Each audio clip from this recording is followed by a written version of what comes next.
நடந்து முடிஞ்ச 10வது மற்றும் 12வது தேர்வில் சாதனை படைச்ச என்னுடைய தம்பி தங்கைகளுக்கும் இன்னைக்கு பெருமையோட வந்திருக்கிற அவங்களுடைய பெற்றோர்களுக்கும்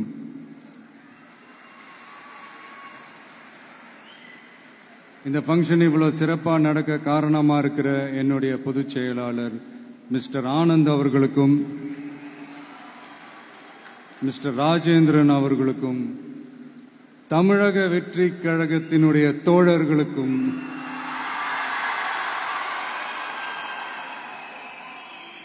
ஏன்னா நீங்க தான் இரவு பகல்லாம் பார்க்காம இந்த ஏற்பாடுகள்லாம் இவ்வளவு சிறப்பா செஞ்சு முடிச்சிருக்கீங்க. மற்றும் என் நெஞ்சில் குடியிருக்கும் என்னுடைய நண்பா நண்பிகள், உங்கள் அனைவருக்கும் என்னுடைய பணிவான வணக்கங்கள். மீண்டும் ஒரு முறை எதிர்கால தமிழகத்தின் இளம் மாணவ மாணவிகளான உங்க எல்லாரையும் சந்திக்கிறதுல எனக்கு ரொம்பவே மகிழ்ச்சி. அதாவது இந்த ஒரு பாசிட்டிவ் பவர் இருக்கிறவங்கள பார்க்கும்போது ஆட்டோமேட்டிக்கா ஒரு எனர்ஜி, ஆட்டோமேட்டிக்கா ஒரு கெமிஸ்ட்ரி ஒன்று ஒர்க் அவுட் ஆகும்னு ஒன்று சொல்லுவாங்கல்ல, அது இன்னைக்கு காலையிலேருந்து எனக்கு பயங்கரமா ஒர்க் அவுட் ஆயிட்டு இருக்கு. உங்க எல்லாரையும் முகத்தை பார்த்ததுல இருந்து.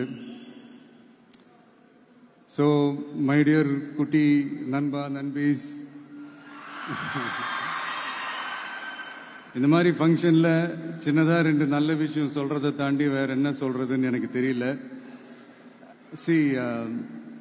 நீங்க எல்லாருமே இப்போ அடுத்த ஒரு கட்டத்தை நோக்கி போறீங்க. உங்க கெரியரை சூஸ் பண்ணக்கூடிய அந்த கட்டத்தை நோக்கி போறீங்க. உங்கள சில பேருக்கு ஒரு கிளியர் பிக்சர் மைண்ட்ல இருக்கும். அதாவது லைஃப்ல என்னவா ஆக போறோம், ஒரு டாக்டர், இன்ஜினியர், ஒரு பைலட் அப்படின்னு ஒரு கிளியர் பிக்சர் ஒன்று இருக்கும். அதுல ஒரு சில பேருக்கு அந்த ஒரு டிசிஷன் மேக்கிங்ல சின்னதா ஒரு தொய்வு ஏற்படலாம், சின்னதா ஒரு கன்ஃபியூஷன் ஏற்படலாம். அவங்க எல்லாருக்குமே நான் சொல்லிக்கிறது என்னன்னா, எல்லா துறையுமே நல்ல துறை தாங்க. நீங்க எதை தேர்ந்தெடுக்கிறீங்களோ அதுல உங்களுடைய முழு ஈடுபாட்டோட உங்களுடைய 100% உழைப்பை போட்டீங்கன்னா அது யாரா இருந்தாலுமே வெற்றி நிச்சயம்தான். அதனால உங்களுக்கு பிடிச்ச துறைய நீங்க தேர்ந்தெடுங்க. அதுல இருக்கிற ஆப்ஷன்ஸ் எல்லாம் ஃபர்ஸ்ட் தெரிஞ்சுக்கங்க. உங்க பேரண்ட்ஸ் கிட்ட டிஸ்கஸ் பண்ணுங்க, உங்க ஸ்கூல் டீச்சர்ஸ் கிட்ட டிஸ்கஸ் பண்ணுங்க. இந்த கெரியர் கைடன்ஸ் கொடுக்கறதுக்கெல்லாம் நிறைய பேர் இருக்காங்க, இந்த கெரியர் கவுன்சிலிங் கொடுக்கறதுக்கெல்லாம் நிறைய பேர் இருக்காங்க. அவங்க எல்லாரையும் மீட் பண்ணுங்க. இந்த மாதிரி ஒரு சந்தர்ப்பத்தில் நான் என்னுடைய ஒரு சின்னதா ஒரு கெரியர் கைடன்ஸ் உங்ககிட்ட ஷேர் பண்ணணும்னு ஆசைப்படுறேங்க.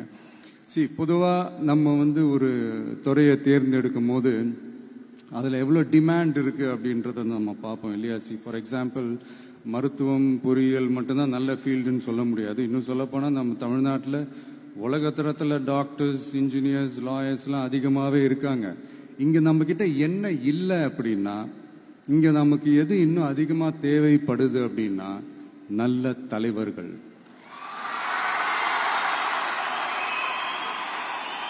நான் தலைவர்கள்னு சொன்னது வெறும் அரசியல் ரீதியா மட்டும் சொல்லல. இப்போ நீங்க ஒரு துறைக்கு போறீங்க, அதுல நீங்க சிறந்து விளங்குனீங்கன்னா அந்த ஒரு தலைமை இடத்துக்கு உங்களால ஈஸியா வர முடியும்.